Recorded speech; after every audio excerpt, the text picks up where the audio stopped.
20 भारतीय जवान जिस तरीके से शहीद हुए हैं उनको लेकर श्रद्धांजलि यहाँ पर दी जा रही है। यहाँ पर आप देख सकते हैं इस समय लोग जो हैं जम्मू में इस समय श्रद्धांजलि दे रहे हैं उन वीर जवानों को जिन्होंने शहादत दी है।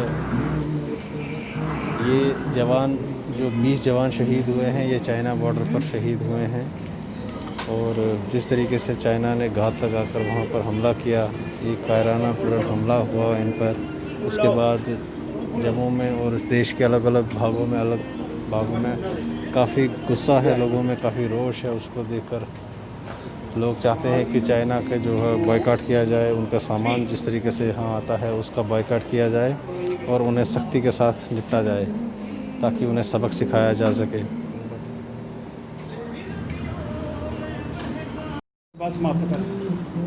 भारत और चाइना के बीच में जिस तरीके से स्टैंड ऑफ बना हुआ था पिछले 1 महीने से, और परसों आपने देखा किस तरीके से चाइना आर्मी ने घात लगाकर भारतीय जवानों पर हमला किया और जिसमें 20 जवान शहीद हो गए। अशोक गुप्ता है हमारे साथ। सर आप बताइए, जिस तरीके से चाइना ने ये कायराना हरकत की है उसको लेकर रोष काफ़ी है लोगों में, क्या चाहते हैं आप? युद्ध आर पार,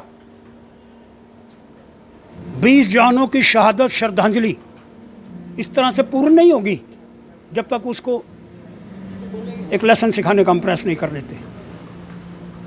पैसर की तरह 300 मारे थे जनरल मानिक शाह ने, अब हमको 3 लाख मारने होंगे, लेकिन फाइनेंशियली उसको समाप्त करना होगा।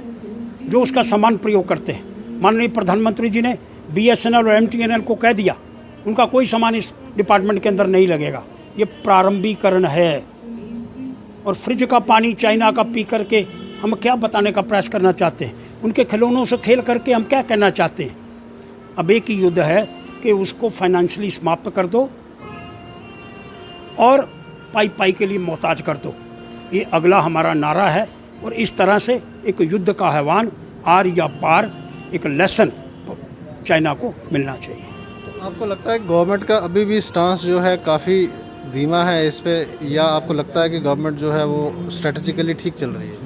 MTNL और BSNL के माध्यम से जो आह्वान किया है बड़ा स्पष्ट है, लेकिन उन लोगों को ज़रूर कहना चाहता हूँ जो कहते हैं आगे आकर के हमको बताना चाहिए, कुछ बातें स्पष्ट करनी चाहिए। अरे युद्ध के विषय के अंदर स्पष्ट किया जाता है क्या? ये बताया जाता है कहाँ से युद्ध होगा, किस चीज़ से युद्ध होगा? उन लोगों को इस समय राजनीति छोड़ देनी चाहिए और देश का एक ही प्रश्न, चाइना के साथ हमला, मुकाबला और मिल करके हम लड़ेंगे, वैसा एक प्रबंध। इस समय जो भारत की आर्मी है वो 3 फ्रंट पे लड़ रही है एक तरीके से, अगर देखा जाए नेपाल, पाकिस्तान और चाइना। किस तरीके से आपको लगता है कि इस समय हम कैपेबल इतने हैं कि हम सबके साथ डील कर सकते हैं? 65 के अंदर हमने 300 मार दिए थे, 90,000 सैनिक उनके जो है वो हमने अंदर कर दिए थे। भूल गए पाकिस्तान? सक्षम नहीं है हम। अरे 62 वाला हिंदुस्तान नहीं है ये 2020 वाला हिंदुस्तान है। ये पाकिस्तान, ये चाइना को याद करना होगा, और 2020 वाला हिंदुस्तान बड़ा ख़तरनाक है।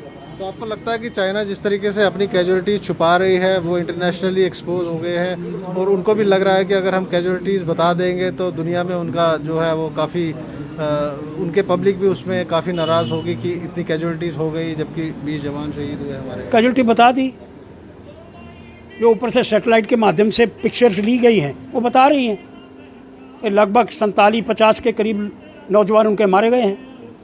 लेकिन अपनी जनता को क्या बताए? उन्होंने तो जब कोरोना फैला उस समय भी झूठ बोल करके अपनी जनता को गुमराह करने का प्रयास करा। इसलिए उसकी नीति जो है, जो कोरोना के समय हमने सामान मंगवाया उसमें भी धोखा करा। जो देश ये कर सकता है आपदा के समय नकली सामान बेच करके, उससे आप कोई उम्मीद रखने का प्रयास मत करिए। तो लोगों से क्या आह्वान करेंगे? अभी भी जो है चाइनीज़ सामान खुले आम बाज़ार में बिक रहा है। जब आना ही बंद हो जाएगा भाई साहब, बिकेगा कहाँ से? अब देश के प्रधानमंत्री ने बोल दिया MTNL और BSNL, उन्होंने कहा सामान कम यूज़ करो। नहीं, कम नहीं कहा जी, आपने शब्द नहीं सुने, फिर दोबारा सुनने का प्रयास करिए। स्पष्ट कर दिया प्रयोग नहीं होगा। गवर्नमेंट को बैन नहीं कर देना चाहिए, उनकी ट्रेड बंद कर देना। अरे भैया पहले ये वाला सौदा बना तो लें, पहले अपनी मैन्युफैक्चरिंग तो कर लें। ये जो घर घर के अंदर इंडस्ट्री लगाने का प्रयास हो रहा है ये क्या है? ये तो उसी का उत्तर है कि पहले बना लेंगे थोड़ा समय के अंदर, फिर एक ही बार जवाब देंगे जाओ तुम्हारा सामान नहीं लेंगे। लेकिन हमको उसका अल्टरनेटिव तो बनाना पड़ेगा ना, उसके लिए तैयारी प्रारंभ है। अब इंतज़ार करिए किस दिन झंडा चढ़ता है ललकार का, और उस दिन जो है बिल्कुल स्पष्ट हो जाएगा। ये अशोक गुप्ता थे हमारे साथ। इनका कहना है कि भारत सर, एक ही को बार सारे काफ़ी आएंगे सख्त जो है कार्रवाई करनी चाहिए चाइना पे, ताकि आने वाले दिनों में इस तरीके की हिमाकत वो दोबारा ना कर सके। और चाइनीज़ सामान जिस तरीके से बाज़ारों में बिकता है उस पर भी इन्होंने कहा है कि लोगों को चाहिए कि चाइना का सामान बॉयकॉट करें और उसको ख़रीदारी बिल्कुल बंद करें, ताकि गवर्नमेंट भी उसमें काफ़ी ईज़िली उस चीज़ को जो है वो बैन कर सके। आप जुड़े रहें NH न्यूज़ के साथ।